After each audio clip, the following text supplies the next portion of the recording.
So I found out that the recording of the previous lecture was getting a bit lengthy. So that is why I decided to break this recording within two separate areas, two separate lectures that you can take. So coming towards our answer again, how will we always make sure that we write down our answer? We will always follow this approach when we are always writing down our answer. Even right now, we will follow this approach in order to write down our answer. So let's read the questions. So, sorry, we have already read the question. We have already identified the risky areas within financial statements. Now try to write it down. So the first risk we created was that it is a new audit line. Now, using this, how would we write it down? First, let me write down the name of the question and let me insert a table as well. So let's insert a table of 2 by 2. First of all, the heading on one side would be audit risk, and the heading on the other side would be auditor's response. I'll move forward by pressing tab. Apologies. Auditor's response. And I'll move forward by pressing the tab button, and I will bold and centralize both of these headings so that it looks good in my answer as well. So moving towards my answer. First of all, the first risk that I identified was the risk that it is my new audit client and I may not have a lot of understanding of that client as well. By the way, all of these risks are again written down here. We will do within the lectures. I will never follow these ones. I will never follow these things, because these are some things that are what I usually say ratta system, and I really don't like ratta system. Ratta systems means you learn the things out, and you know every single thing, but when a real life situation comes in, you don't know what do you have to do because you learned those things. You don't need to learn the things, you need to understand the things. If we try to do questions by ourselves, not by learning these, but just by understanding what is written here, we will always be able to write down the answers within the exam, no matter what type of a difficult question the examiner throws towards us. So coming towards our answers, we first identified that this is a new audit line. As an auditor, we may not have a lot of understanding of this line. This is why we may not be able to identify the risky areas within the financial statements. And we will discuss it later on, what is the risk in this situation. But coming towards my answer, how will I write down my answer? The first thing I will always do in the case of audit risk, first I will have to mention in my own words what I'm about to write the risk for. So that the examiner understands that what I'm about to write the next 3 steps for. So coming towards my answer, first I will identify that what was the name of the audit line? Green Company. That Green Company is a new audit client for Teal and Co. and Teal and Co. So this is only the identification. In one single line, I've explained what I'm about to write the risk down for. Coming towards the next paragraph. Now, this is here where will we start writing down about the risk. Again, within the previous lecture where we were understanding this, not the lecture where we discussed the question, identified the risk from the question, the lecture before that, I told you that there is no marks that is given to you for this portion. If you have only identified the risk, the first line, there will be no marks that will be given to you. Examiner has clearly stated it within his examiner report that no marks will be given to you for this. So always try to write down in simple small words, a small sentence, that what you are about to identify the risk for. Always try to do this. You can, instead of doing this, like within the first step I've written write down in your own words, right? You can, instead of writing down in your own words, you can also simply give the heading new client. This is also completely acceptable. There is no issue in this as well. This is a new client. Just you can also simply give that heading as well. But I find out that instead of trying to write down new headings, because headings are very difficult to write down, you have to understand and then you have to think what heading should I write down. It takes time. So instead, I also used to write down this way within my answers, and this is what I also recommend. Now, coming towards the next step, what is the next step? Which specific items are at the risk of over or understatement? Now we know that this risk is related to the auditor. So the second step cannot be applied to us at all, because we as an auditor, we don't control which specific items are at the risk of under or overstatement. The risk is because of us, that we may not be able to identify the misstatements in the financial statements. That is the risk. Now, the third, we cannot write about this. The third step, What is this? Mention the accounting standard to scenario. What is the correct? Mention that according to scenario, what is the correct accounting treatment? So just in your own words, you will have to explain according to the scenario, what is the management doing in this case, and what does the accounting standard say about it. Again, linked to the detection risk, there is no accounting standard, so we cannot write about this as well. We cannot write down about the third step as well. Coming to the fourth step, explain in your own words why do you think management will have done wrong. Basically, you are now trying to explain why did you create this risk. So nothing is at the risk of over or understatement. In this step, we can write down there is a detection risk because we as an auditor don't have experience of working with this company. This is what we can write down. So coming towards our answer, there is a detection risk that the audit team may not be able to identify misstatements within the financial statements misstatements within the financial statements. Now, this is the risk that I've identified. I've always told you, always make sure that risk and the reason why you created this risk are always separated into two different paragraphs. Now, because I cannot write the third line down, I cannot write down about anything here. Simply, I will go towards this point. And what did we use to write within this specific fourth paragraph? We used to write down why, as an auditor, I think that the risk I created is true. What did go in my mind? What was going on in my mind when I created this risk? Why did I create this risk? Because I thought that the audit team does not have enough experience of this client. They don't have enough knowledge of this client. Hence, because of this reason, they may not be able to identify risk areas within the financial statements. This is why I created this risk. So this is what now I will have to explain in professional words in my answer. Let's move towards our answer. So I'll write down the audit team does not have enough experience with this client as it is new, and also they don't have enough enough knowledge of the client. Hence, they may not be able. Hence, the above risk exists. I don't need to simply go ahead and write down again that they may not be able to identify misstatements in the financial statements, because in the above paragraph, I've already written it. So again, writing the same thing down is not going to bring any new marks for me. Rather, it would be a waste of time. So I can also write down simply, hence, the above risk exists. Now, coming towards my answer of auditor's response, what would I write down in response? Let's try to remember something from ethics. Let's try to remember something from the things we have already discussed, because, sir, you did not tell us anything that we can write down or create our answers from. You haven't written it here on the auditor's response section where you are saying this is how you will write down your answers. You haven't even given us any. Yes, you have. I have given you this response here, but let's not read it. Let's try to create our own response. Why cheat? Why try to learn something? Using our understanding, let's try to create our own response.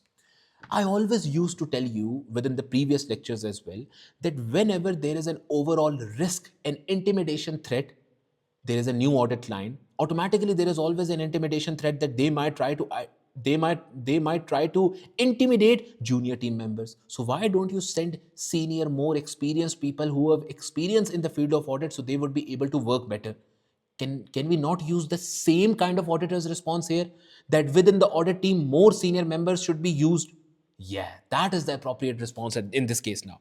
So as an audit supervisor, I'm giving a response to my audit team. Now listen to this. What do I write down?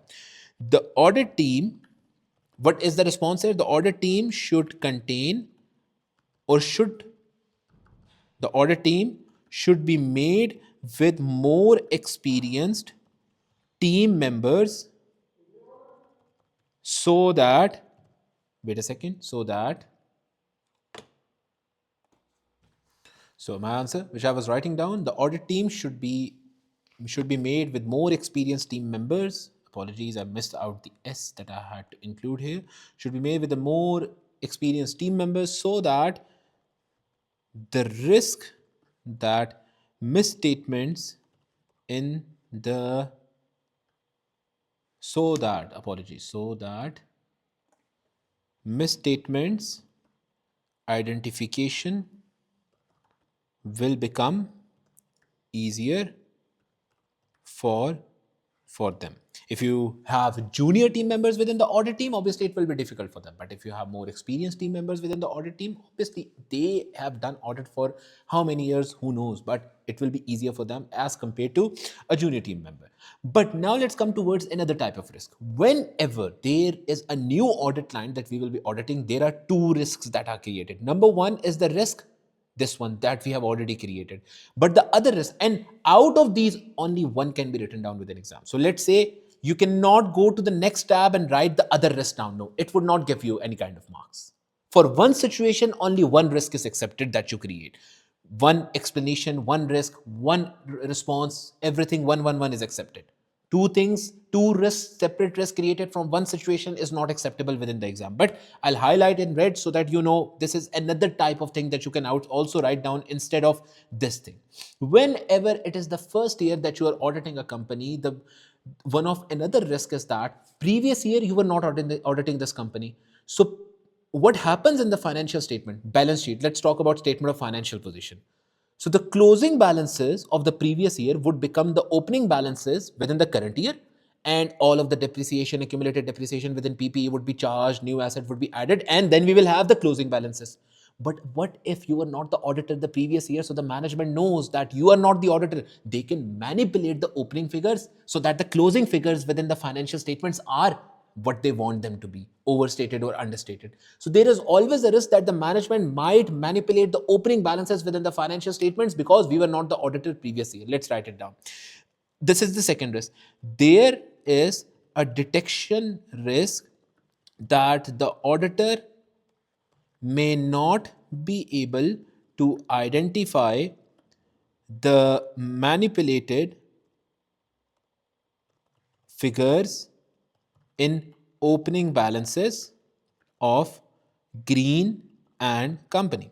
So why am I creating this risk? Because number 3 portion is something that I cannot write down. So why am I creating this risk? Because the auditor V.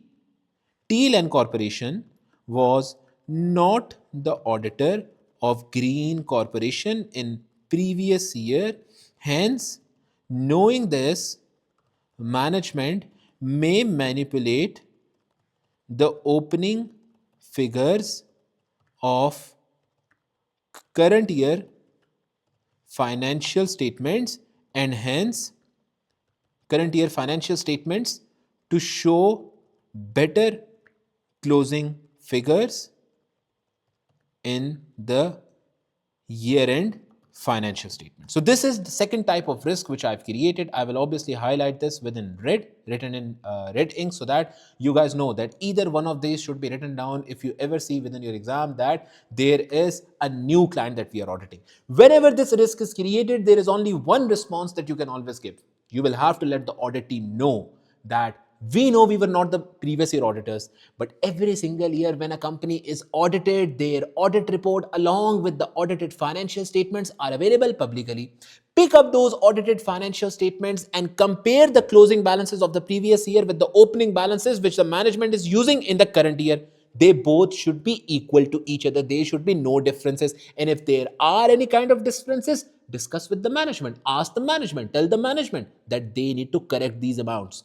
This is the appropriate response in the case that you create this risk. Got it? Now, let's write it down. The audit team should should first take the previous year audited financial statements and compare the closing balances of previous year financial statements with the current year opening balances, and if there is any difference, then this should be discussed with the management and they should be told to correct these errors. If you don't understand that why am I saying opening balances of the current year should always match with the closing balances of the previous year? You can message me upon WhatsApp and I will explain it there as well. But I'll just simply give you a short answer for this. What happens is that, let me open up the messy notes first of all. What happens in this case is that, let's say for 2024, let's say this is the balance sheet. We are not talking about the profit and loss, by the way. Profit and loss every single year is a new balance. It starts from zero. But statement of financial position never starts from zero. What happens is that, let's say 2026 is the year that we are auditing. 2025 is already audited by the previous auditors.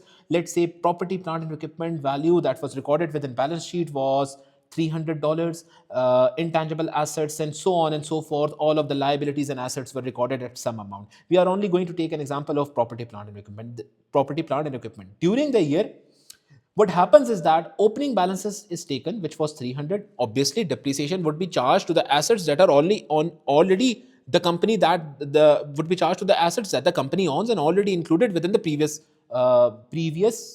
financial statements. So depreciation would be minus from this. Whatever depreciation is calculated, let's say $30 is calculated, but during the year we bought new assets of let's say $10. So this would be added. Then we will come towards the closing amount. 300 minus 30 plus 10. 300 minus 30, 270 plus 10, 280. So the closing balance of PPE for the current year will be $280. Now, the thing is, if you are not the auditor in the previous year, what the management can do is that within this calculation, the opening balances which have been used, they can change it to 400. Automatically, my closing balance now will be $380. Instead of 280, it would be 380 because the management manipulated the opening figure so that the closing figure shows a better financial image of the company. So this is why there is always a risk that if you were not the auditor previous year, you are a new auditor, there is always a detection risk that management, knowing this fact, management might manipulate the financial statement figures to show a better financial image of the company. They might manipulate the opening figures of the financial statements. Now let's move towards our next question, next area that we identified as audit risk. Now, the next area that we identified as audit risk was this one, number 2 part, where Aiden White, who is the chief executive officer, is planning to retire in the next year and will sell all of his business. And in order to get a better price of the company, he will want to manipulate the overall financial statements of the company to present a better image of the company. Now, coming back towards our sheet, which we will always use to answer. Number 1, first of all, we will always have to explain the situation in our own words, just in a small sentence. We will write it down. So in the next one, we will write down Mr. Aiden White, who is the CEO of the company, is planning to sell all of his shares next year. So basically, this is just the identification. Now let's move towards the next part, where we will have to explain which specific items are at the risk of over or understatement. Now, we are out of detection risk. Within the exam, detection risk can only be one, a new audit line. That's it. There may be other situations, and if you find other situations, I will teach you about them. But for now, just remember that there is always one, detection risk. That's it. But now we are moving towards errors within the financial statement, risk of material misstatements. Errors made within the financial statements because there is an inherent risk or a control risk. Control risk means internal controls might be weak, because of which the figures in the financial statements might not be recorded correctly. Inherent risk means any other reason other than internal control. So my CEO selling all of his company, the current owner selling all of his company, is an inherent risk that because of this, he might try to manipulate the figures in the financial statements, show better financial image so that he is able to get a better price for his company. And this would mean that he is manipulating the financial statements. There is an overall risk that all of the asset either might be overstated, some of the things might be understated. So the better word here to use, I said within these lectures as well, if you are confirmed that something will be overstated, something will be understated, then you use these words whenever you are writing down the part 2. But here in this case, we are confirmed that majority of the things would be either overstated, understated to present a better financial image. We are not pinpointing a single line item within the financial statement. So better word to use here is misstatement. So coming back towards our answer, how will we write our answer down? The number 2 point we will write down is that there is an overall risk that the financial statements as a whole would be misstated. You never mention the reason in the second step why you are creating this risk, because we move using these paragraphs always. The next part is you first need to explain what kind of a accounting treatment is linked with this situation that you have created. You are saying that something is overstated, understated. What does accounting standard say about it? In this situation, all of the financial statements are at the risk of misstatement. So no particular one accounting treatment, we can skip this out. The examiner will not cut the marks because he knows that there is no particular accounting treatment linked to all of the financial statements. If you try to do this in this situation, then you will have to mention all of the different accounting treatments for revenue, for cost of sales, for this, for that. It is not possible within the exam, right? So the examiner knows that you don't need to do this part right now. Simply, we will move towards part number 4. Now you will have to explain in your own words why the risk that you have created. What were you thinking when you created this risk? Why did you create this risk? What was the reason that you created this risk? We created this risk that all of the financial statements would be misstated because we thought that would want to get he wants to get a better price of the company, and he can only get that when he manipulates the financial statements to show a better financial image of the company. That is why the above risk is existing. So let's write it down. The CEO of the company would want to get a highest price when he is selling his company, Green Corporation, and in order to get a high price, he may manipulate the whole financial statements to show a better financial image of the company to get a better price. Hence, the above risk exists. That's it. Now, what can we let the audit team know?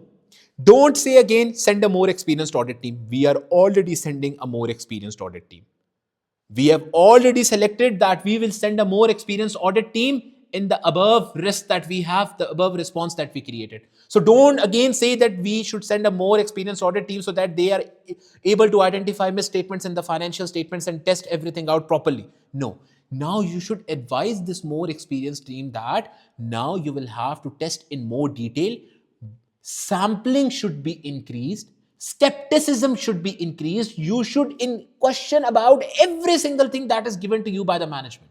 Don't rely upon any single thing because the risk is too much in this case. So this is the appropriate response in this case. We don't need to discuss anything with the management in this specific answer, because the management will again say, because these things are increasing and why are you creating this risk? No. We don't need to discuss with the management. Right now, we don't need to let the team know about every single item in the financial statement, obtain a breakup for this, obtain a breakup for this. No, you need to create one appropriate response that covers all of the financial statements, which would be that the audit team should now be more professionally skeptic. This means they should not trust anything in the company. And secondly, they should increase their samples. They should test more samples because the risk is very high in this case. So my response would be the audit team should be more professionally skeptic during the audit and should reduce the overall risk by selecting increased number of samples so that the mentioned risk can be identified if it is existing or not. So this is an appropriate response to the risk that I have created in this case. Moving forward, what was the next risk that we created? Let's scroll down a bit, add some space. What was the next risk that we created? We created a risk that the property, plant and equipment, all of the $14.2 million, which was done for refurbishment, has been capitalized. And we discussed as well within the previous lecture that some of the cost may include revenue expenditure. According to IAS 16, it should be expensed out within statement of profit and loss. But if all of the cost is capitalized, there is a risk that there might be some revenue expenditure. Capitalizing all of it now would mean that property, plant and equipment is overstated and the relevant expense within statement of profit and loss is understated. Let me see. I have received a message. First, let me see what is the message. Okay, now moving towards our answer, first we have to again identify in our own words what risk I'm about to write upon. So I'll simply mention the company has capitalized $14.2 million refurbishment cost all in PPE. So let's write it down. Green Corporation has capitalized all of 14.2 million cost of refurbishment in PPE. That is what they have done. Just a simple, straightforward identification. Please ignore the spelling mistakes from now. For now, please ignore them. Once I share this file for you, this will not contain any kind of spelling mistakes. Now, coming towards the next step. The next step within my answers was I have to identify which specific items are at the risk of under or overstatement. Now, in this question, in the specific risk, I can do that. Why? Because I know PPE is at the risk of overstatement and the expense, PPE expense, or you can say the relevant expense within statement of profit and loss, the revenue expense within statement of profit and loss is understated. So I'll write it down in a way that it is more professional.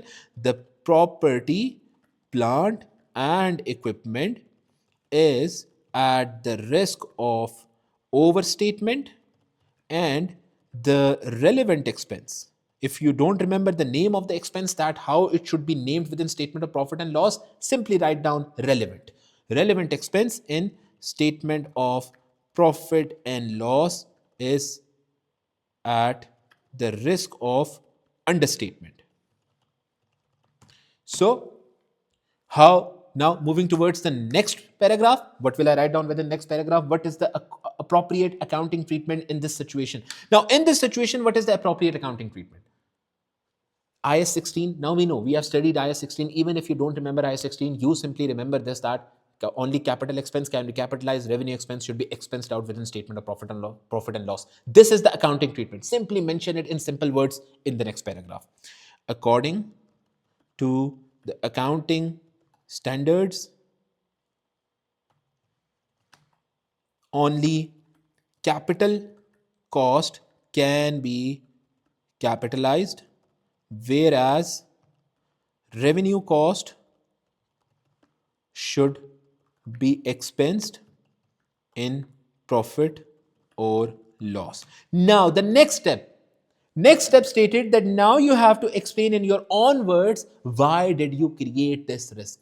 Why?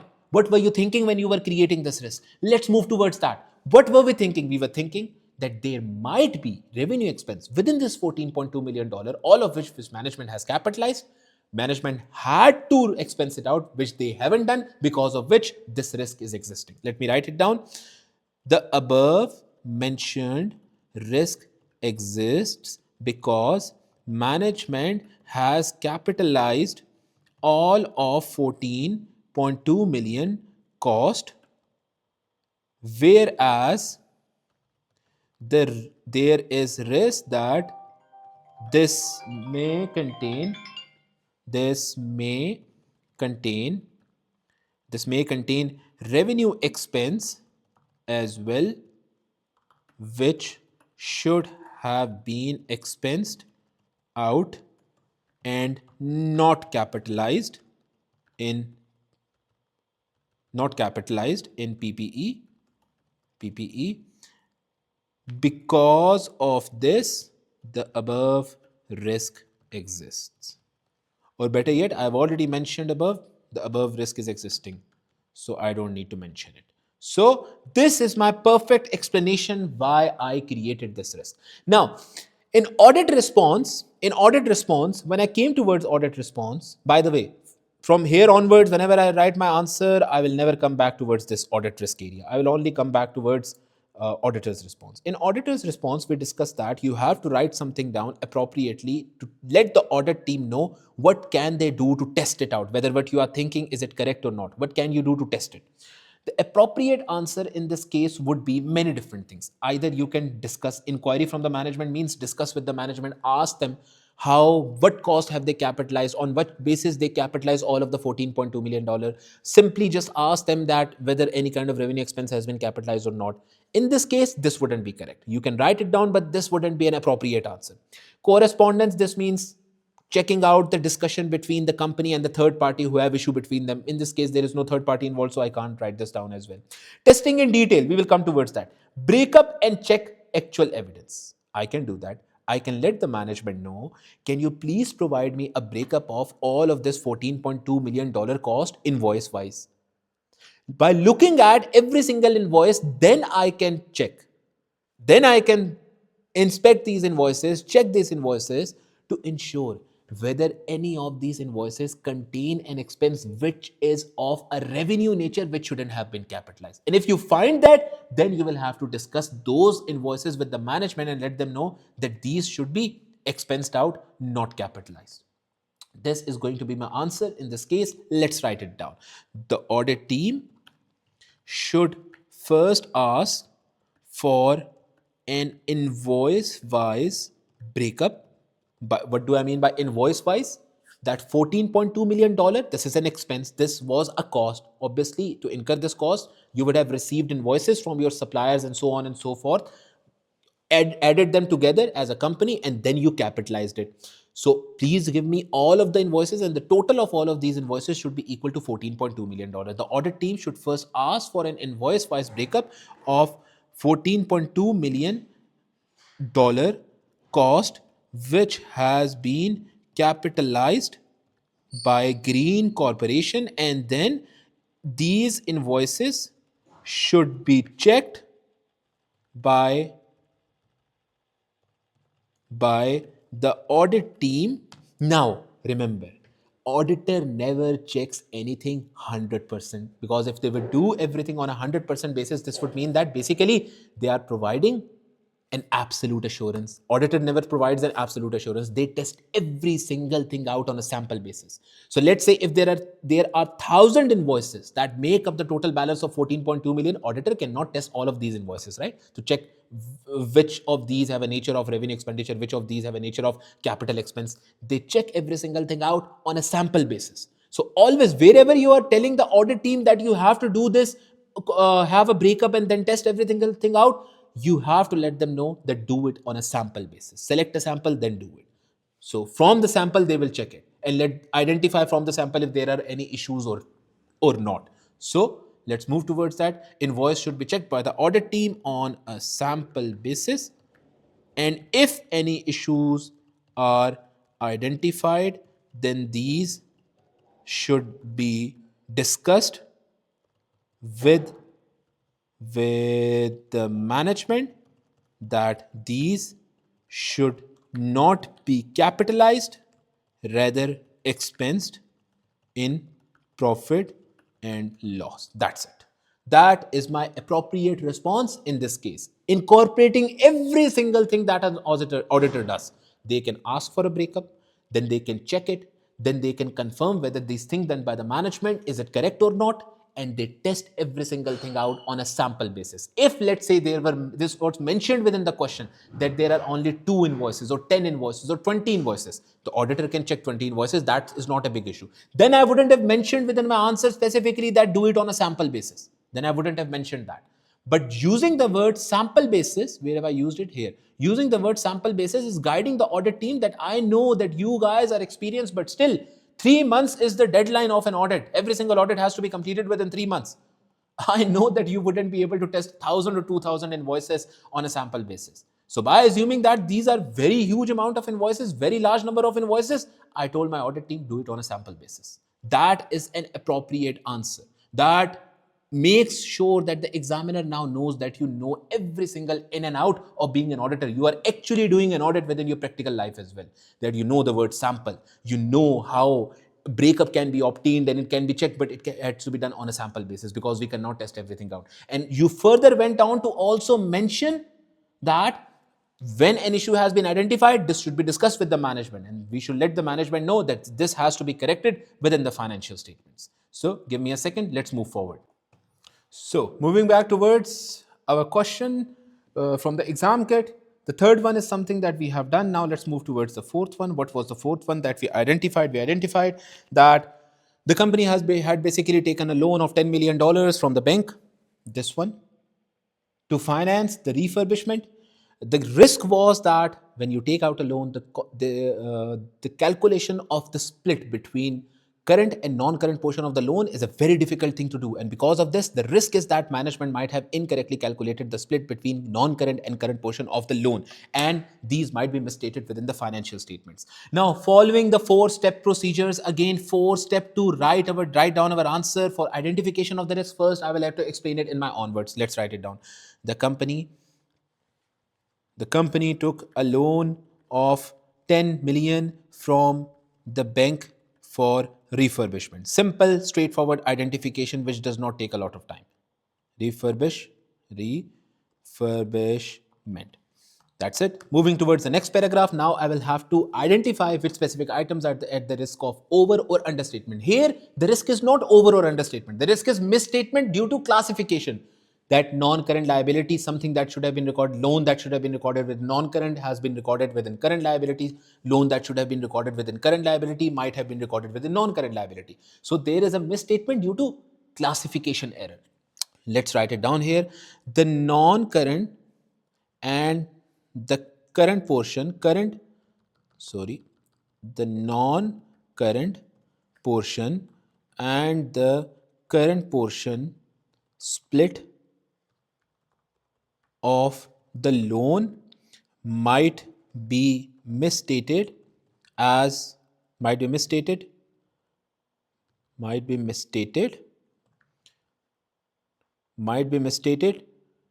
due to classification error. When something has to be recorded someplace else, the management records it, but records it in another place. This is known as a classification error. So, coming towards explanation, what does the standard say about it?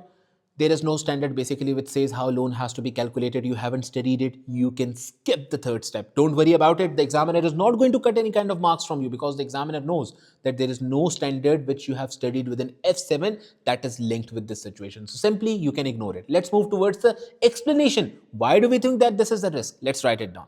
This specific risk exists because the calculation of loan is complex to make a split between current and non-current portions. Hence, there might have been an error during the calculation done by the management, which is done by the management.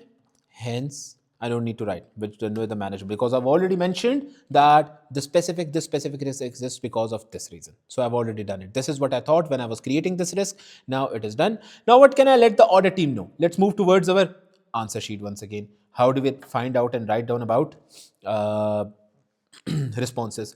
We can either discuss this with the management. I always say discussion with the management. Basically, what would you discuss in this case with the management? You can ask the management how did they calculated the loan split, whether you have done it right or wrong. In this situation, it is not an appropriate thing. Anyways, inquiry or asking or discussing something with the management is the last thing that you should do whenever you are writing down your auditor's response. You have to let the audit team know appropriate thing that they should do, because of which they will be able to pinpoint exactly whether this has been done right or done wrong, whether what you are thinking is right or wrong. So, correspondence, again, there is no third party involved in this case. We can do test in detail. Let's move towards test in detail. Can we find a breakup? Breakup is found for something that has a lot of things and added them together. One figure is appearing within the financial statements. In the case of revenue, you can ask for a breakup. In the case of the capitalized cost of $14.2 million, we did ask for the breakup. But we cannot ask for a breakup here because there is just one loan.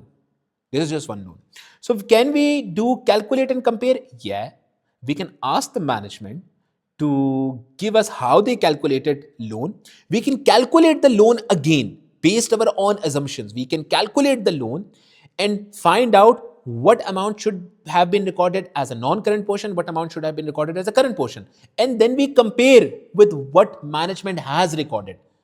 If what we calculated was exactly what the management had calculated, this means there was no mistake. And if there are any kind of errors, then the audit team can discuss it out with the management and let them know that whatever you have calculated is not appropriate. You need to correct these things within the financial statement. So coming towards my answer, the audit team should recalculate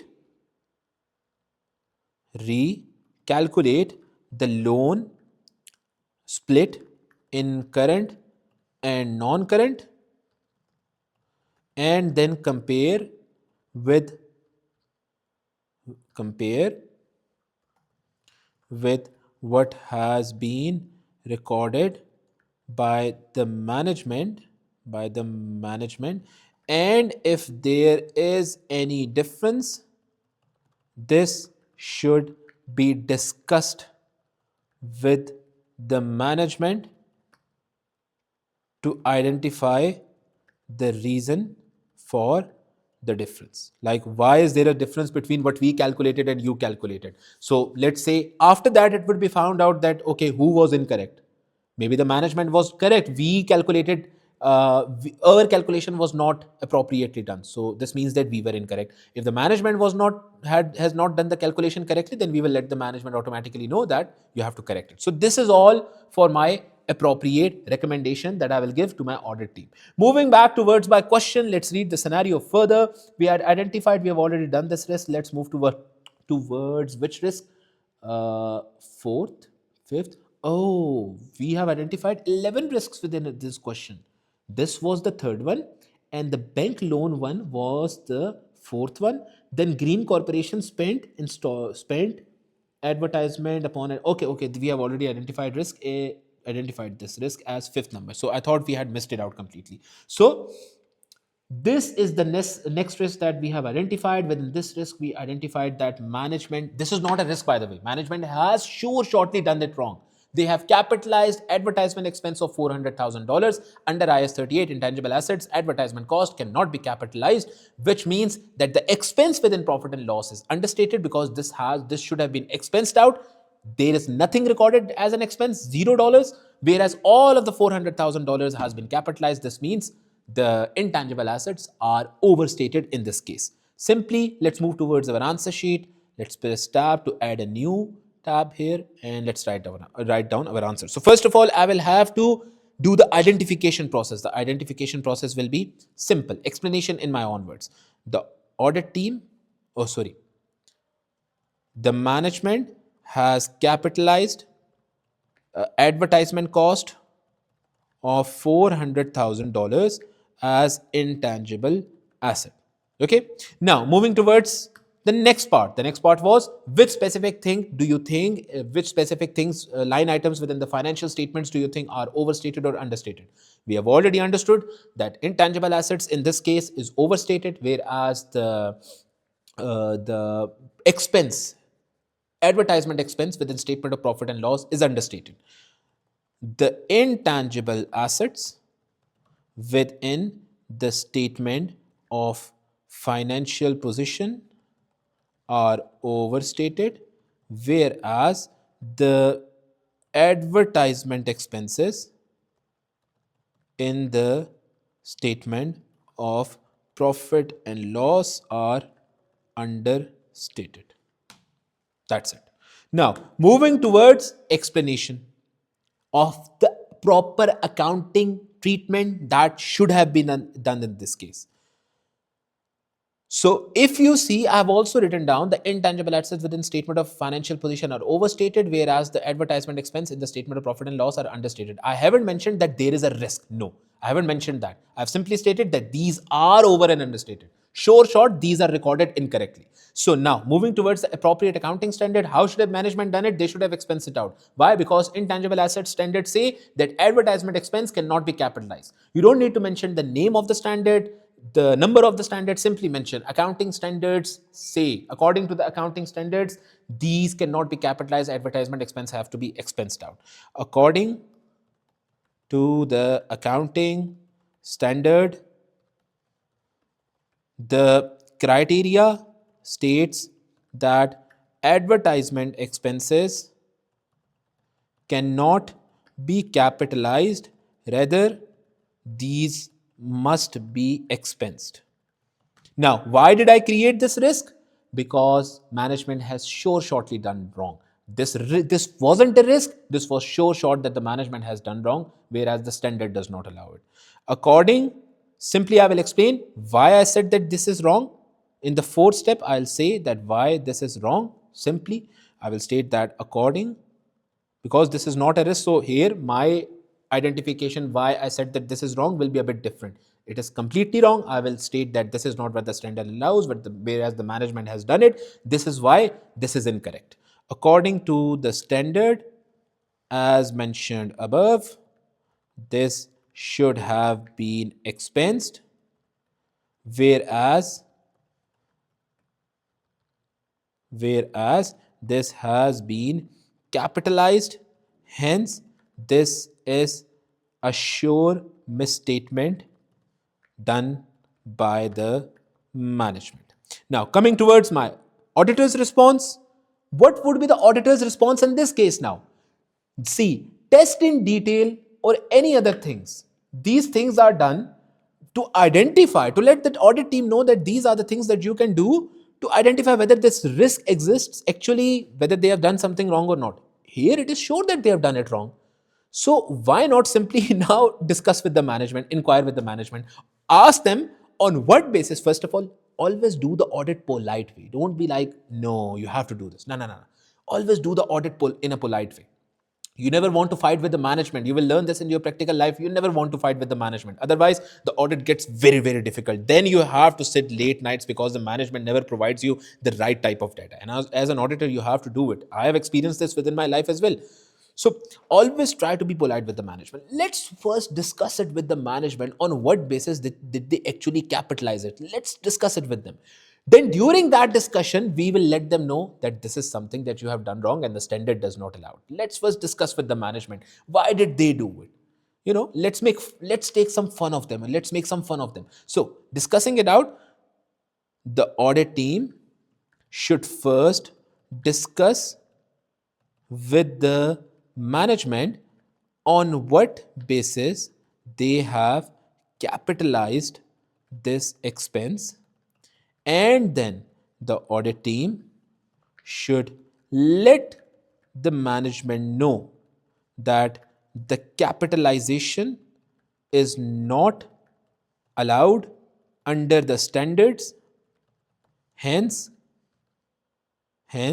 this should be expensed in profit or loss as advertisement expense. As an advertisement expense, this should be expensed out by the management. But first, let's discuss it with them. Let's have some fun with them. What do they think about it? Why did they capitalize it? All right. Now let's move forward. Moving forward, how many risks have we done? We are done up till the fifth number risk. Now let's move towards the sixth number.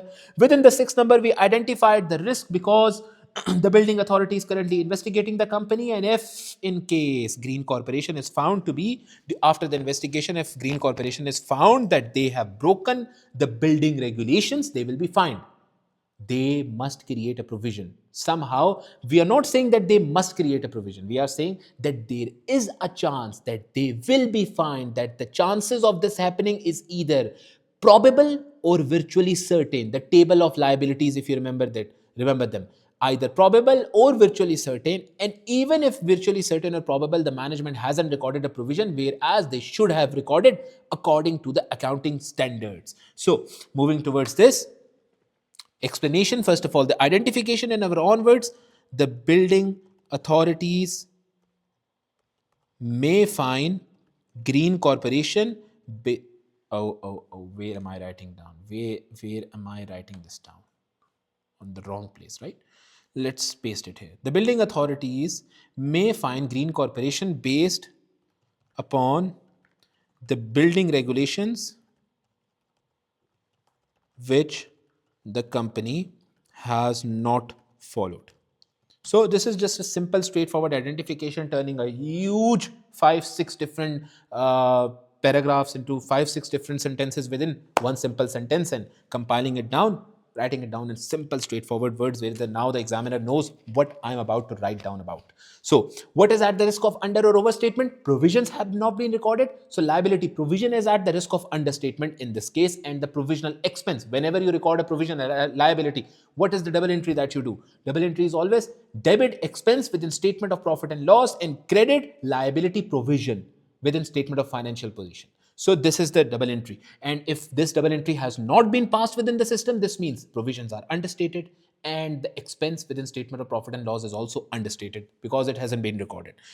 The provision expense, the provision in financial position and the provision expense in profit and loss both are at the risk of understatement.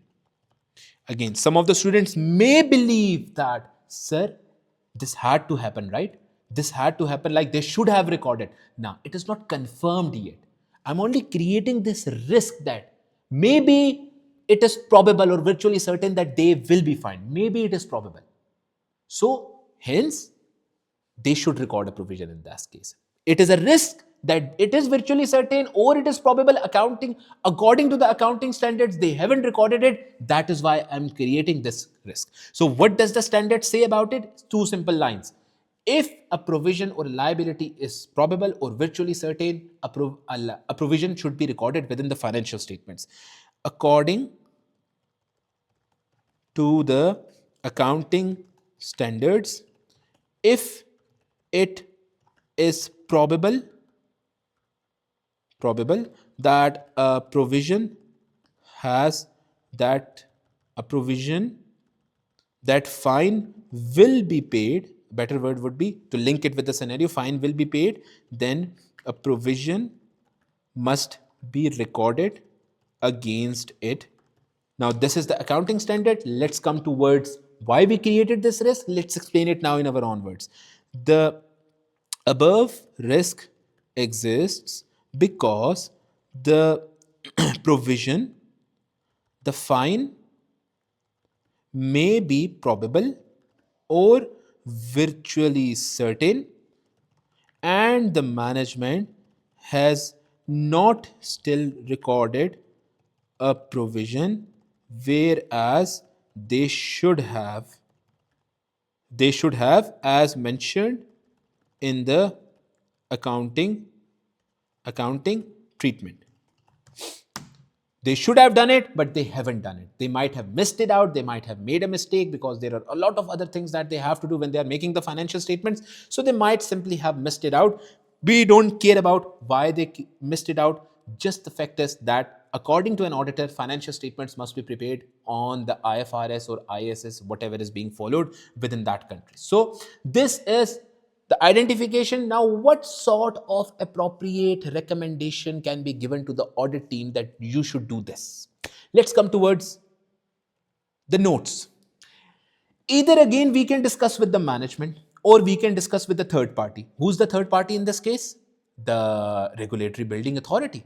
We can ask from them, are you going to find Green Incorporation or not? But why would they tell us? We cannot contact the authority directly, right? As an auditor, nah, you don't need to do that. That should be the last resort. Can we test something out in detail? Nothing has been recorded. So how would you ask for a breakup, calculate, physical checking it? Nah, you cannot do that as well. All of these are the things that I've already explained within the previous lectures. So please bear with me. But the second one, correspondence. What is meant by the word correspondence? Correspondence means that whenever there is something going on between green company or any company that you are auditing and their customers or supplier or any party that is involved within both of these parties, any party that is involved with them, both of them will be having discussions every single day on email, through letters that are sent to the addresses. Some kind of discussions will be going around between them. You can check out this discussion. And by the way, when we talk about companies, all the discussions are in black and white. This means you can check all the discussions. Either they are in email, because nothing is discussed over the phone when we talk about companies. Discussing things out over the phone is a big havoc for the company. Nah, they can't do that. Every single thing is always in black and white, is always in written form.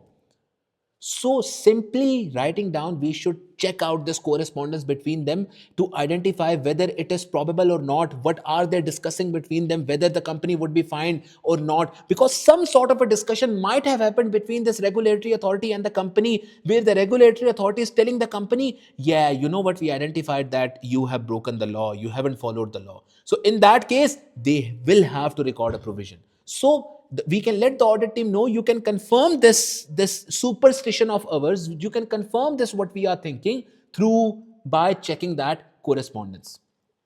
Let's come to our answer.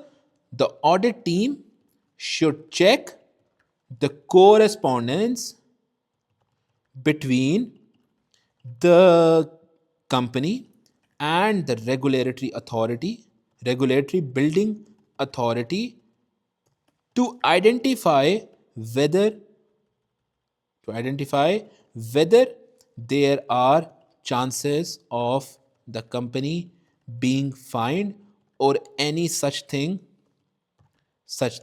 has been discussed,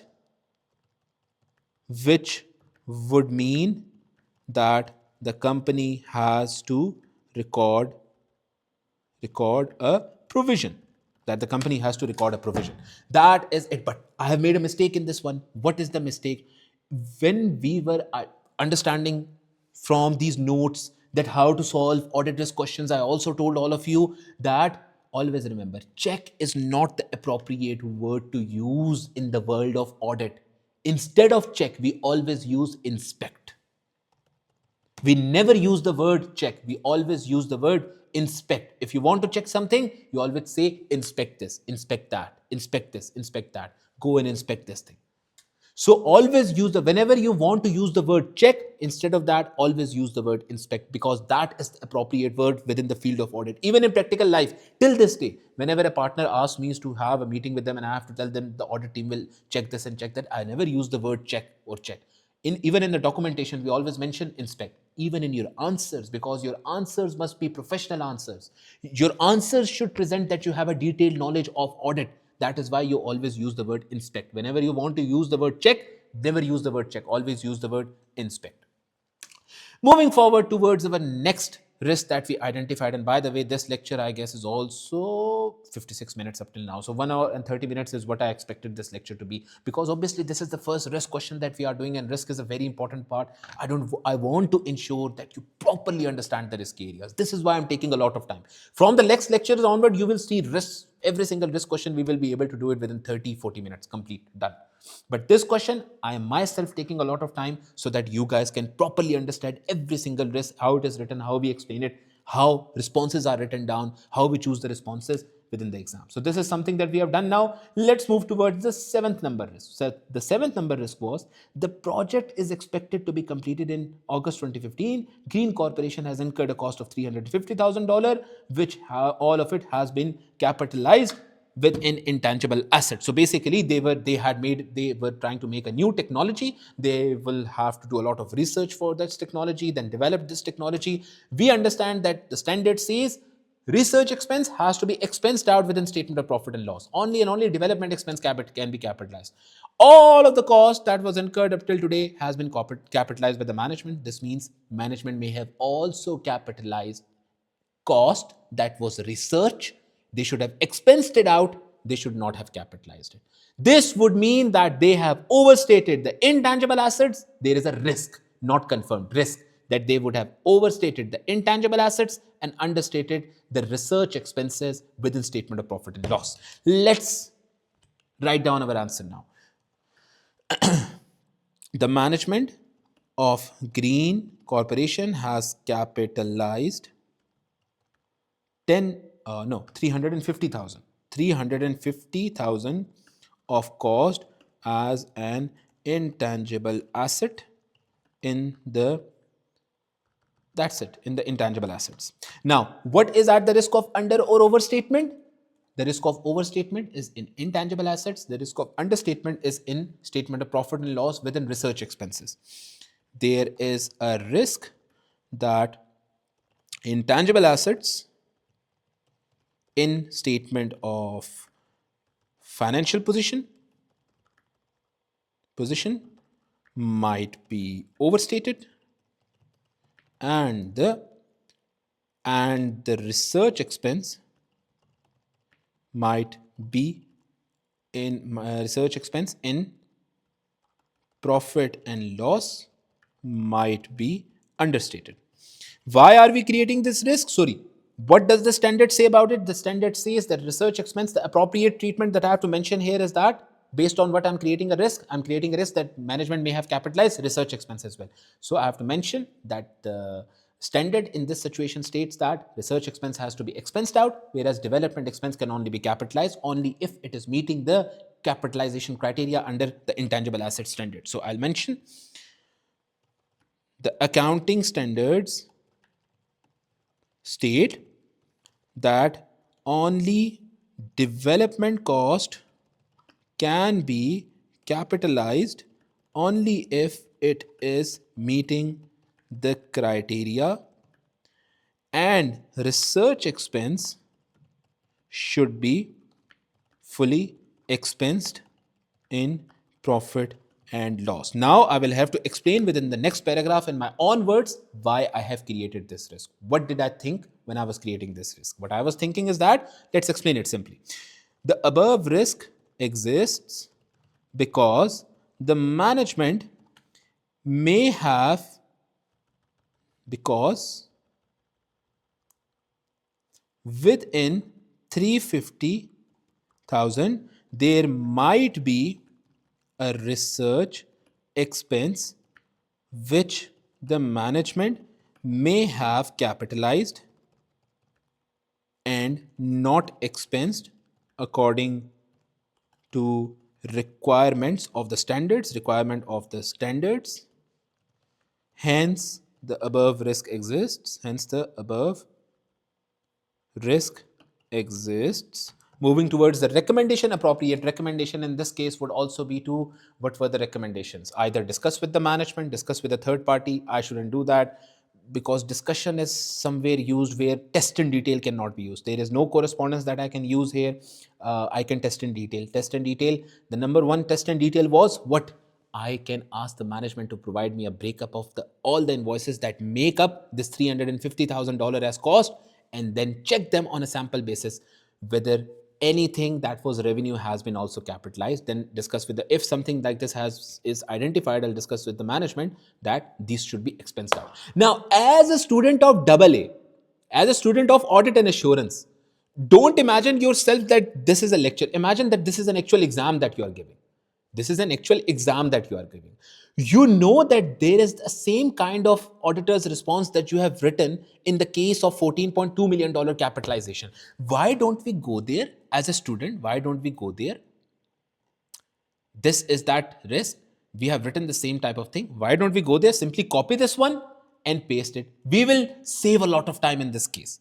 We will save a lot of the audit. Let's read it. The audit team should first ask for an invoice first breakup of, instead of 14.2, here we will write $350,000 cost which has been capitalized by Green Corporation, and then these invoices should be checked by the audit team on a sample basis, and if any research expenses, if any research expenses are identified, then these should be discussed with the management that these should not have been capitalized, rather expensed in profit and loss. See, I saved a lot of time. Instead of taking 5 minutes to make up my answer, calculate, compare, break up, blah, blah, blah, simply I copy pasted because I have made a simple auditor's response. This is how you save time as a student of audit. Please remember that. Please remember that. So, coming forward now. Coming forwards, what was the next risk that we had? The next risk was the number 8 one. What did it say? A flood caused water damage to inventories of plants which had cost of $425,000. The company believes that the plants can still be sold at a reduced selling price.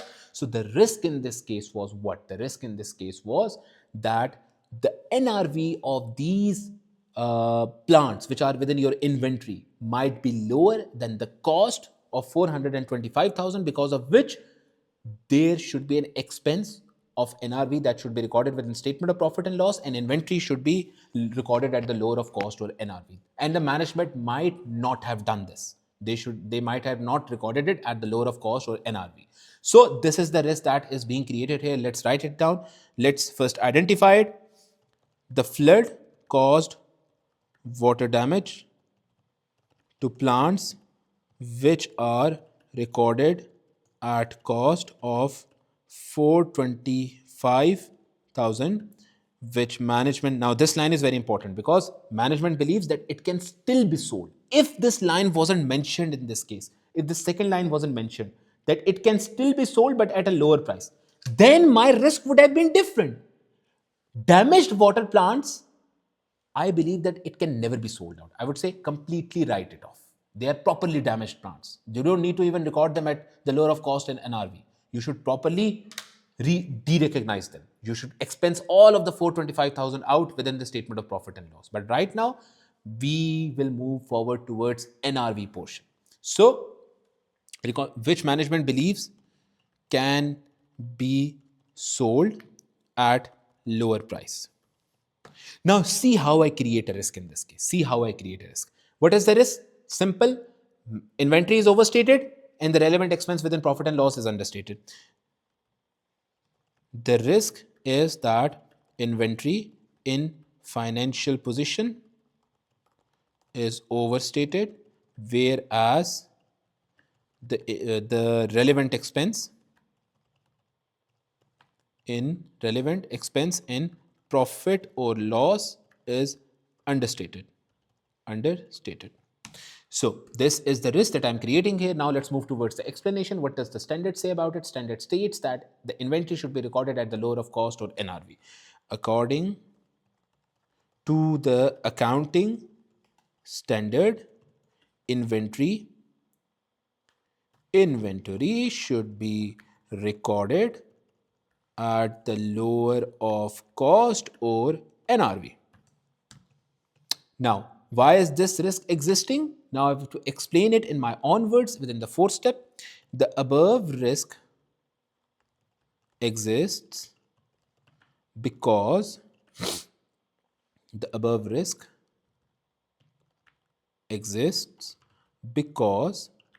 the management may have not calculated the appropriate NRV of these damaged plants, which might be below the cost of 425,000 because the selling price is being reduced.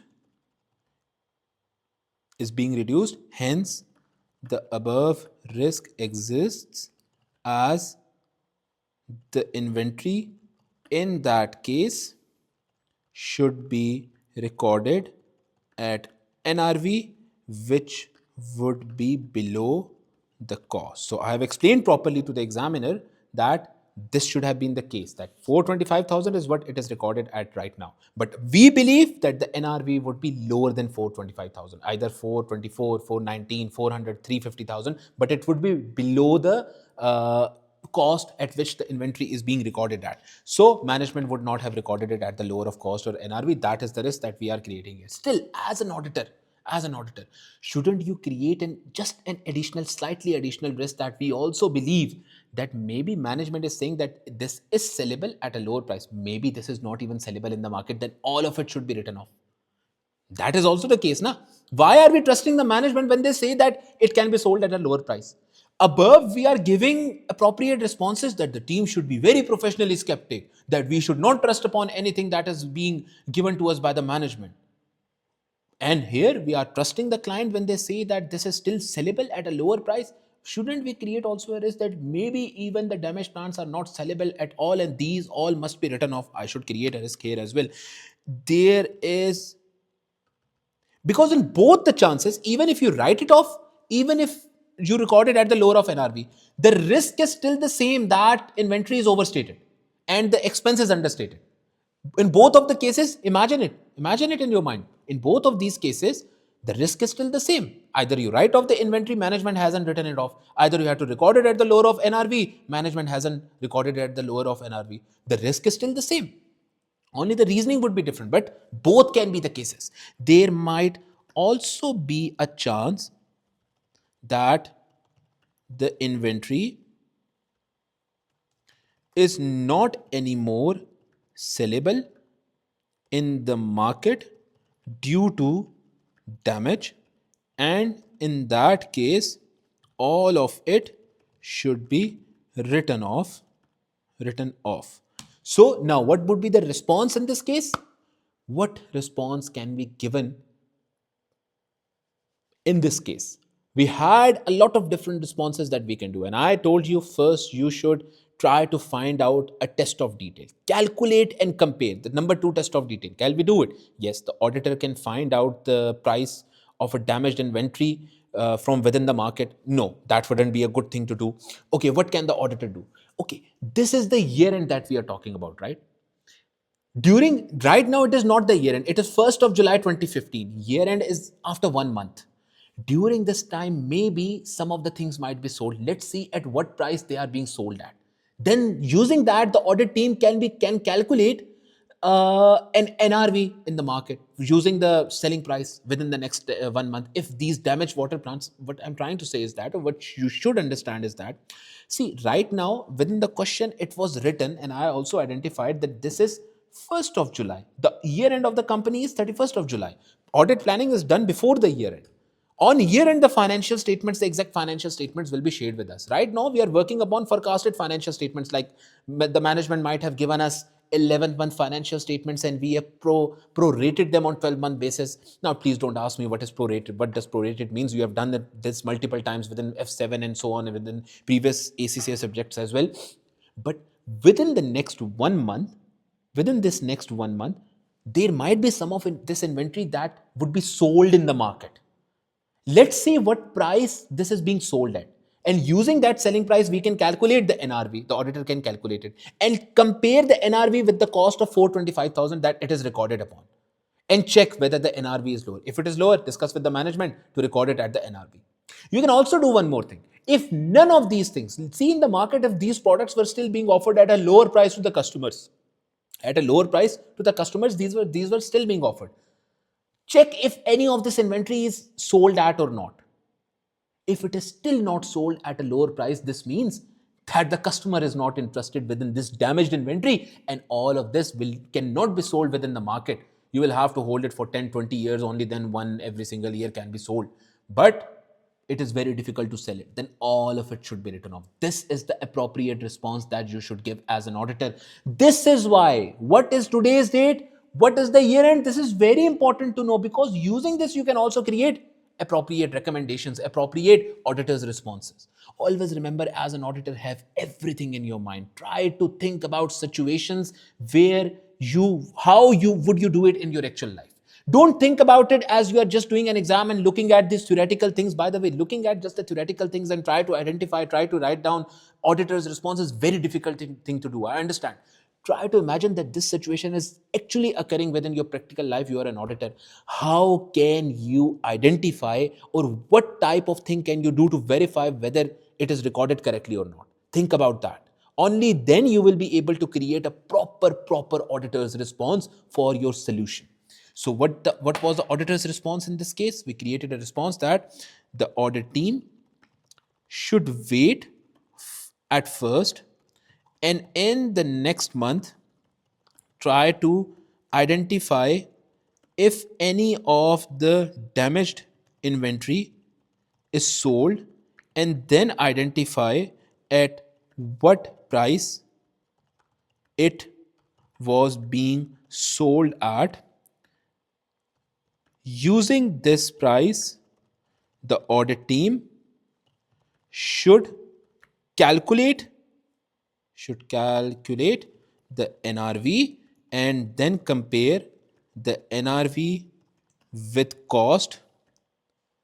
And if the NRV is lower, then this should be discussed with the management that the inventory should should be recorded at NRV and expense in profit and loss. Additionally, the second response is something that I should also give. As an auditor, I'll give, as an audit student, I will give an appropriate response to cover every single thing that I've written here.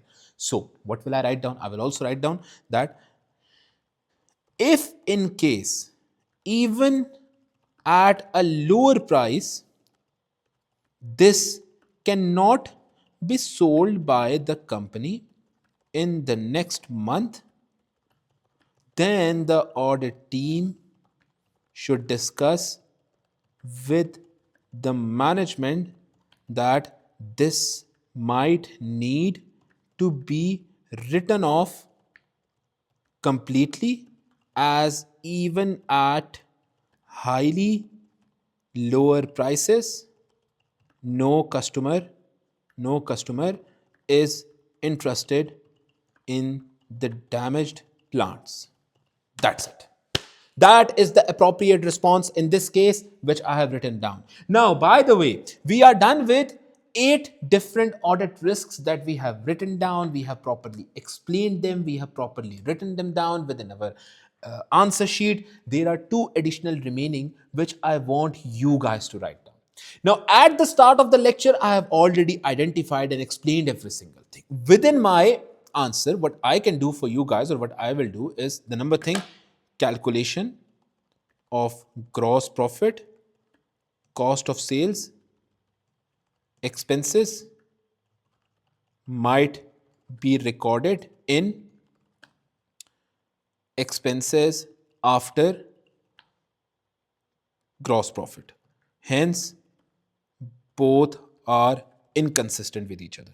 Inconsistent with each other. Now, try to think about yourself. Try to think yourself what should be the answer into this case. Delete my answer and try to write down your own answer and share it with me so that I can check it. I've already explained in very much detail during the previous lecture what will be the appropriate way to write it down. I haven't explained the responses in this case, by the way, but I want you guys to try out the responses yourself right now. You guys should try out the responses. Try to think about what appropriate response can be written in a way that look at the other responses that I've written in the above cases. Try to write down, make responses of your own. I know that there might be issues within your responses, within the identification process, but I will completely accept it as well. But please, it's a request. Write it down yourself so that, and please also share it with me. Don't just simply write it down. Write down your answer, share it with me. So this is write yourself. And the second one was the receivable balances. The payable days are going, the receivable days are going up, and the credit controller was also not available. This means a lot of the customers might not pay you back actually. The receivable days have gone up from 40 to 67, which is a high indicator that customers may not be interested in paying you back. If that is the case, then this should be written off. And what should be the response in this case? I'll give you a hint in this case. I'll give you a hint. An audit team can ask for a breakup. What sort of a breakup? Breakup of the total receivable balances. And from that breakup, the audit team can identify which are old receivables, which is known as aged receivable listing. Aged receivable listing. I'll simply write down here aged receivable listing. Aged receivable listing. This is something that you have also studied within F7. What is aged receivable listing? Aged receivable listing tells you is a breakup of the total balances of receivable that customer A owes us this much and he hasn't paid us for the last 4 months. Customer B owes us this much. He hasn't paid us for the last 6 months. This is what is written here. Age of every single balance that is due from the customers that they have to pay us. Try to write down a procedure and auditor's response using age receivable analysis. And please do both of these and share them with me. Let me write it down here as well.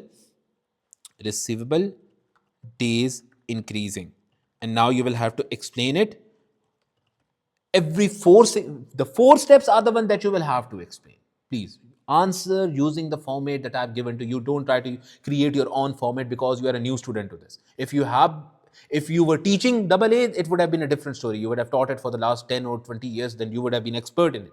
But you are a student. Please follow the format that I've given to you within the lectures. Please write down your answers using those formats. So, write yourself. All right. Please, this is a request to write down the answers yourself. And if you have any kind of issues, you can contact me after the end of this lecture. If you don't understand anything, any of the risk and responses that I've written down, how I created them, why I created them, what was my thinking behind it, if you still don't understand anything, you can contact me upon WhatsApp. You can contact me, let me know, sir, please explain. You have paid a fee for this explanation, by the way. So you can let me know, sir, please explain, please explain. No matter how many times you ask me to explain it, I will always make sure that I explain it in detail so that you properly understand the responses. So this is all from my side. Thank you guys so much for this, for joining me for this lecture specifically. And I hope that you understood every single thing within this lecture. If you even did not understand anything, if you have any questions, please remember that I'm available upon WhatsApp 24/7. You can ask me anything regarding this lecture. Thank you so much. This is all for this lecture. See you guys within the next lecture. Take care, tata, and bye bye.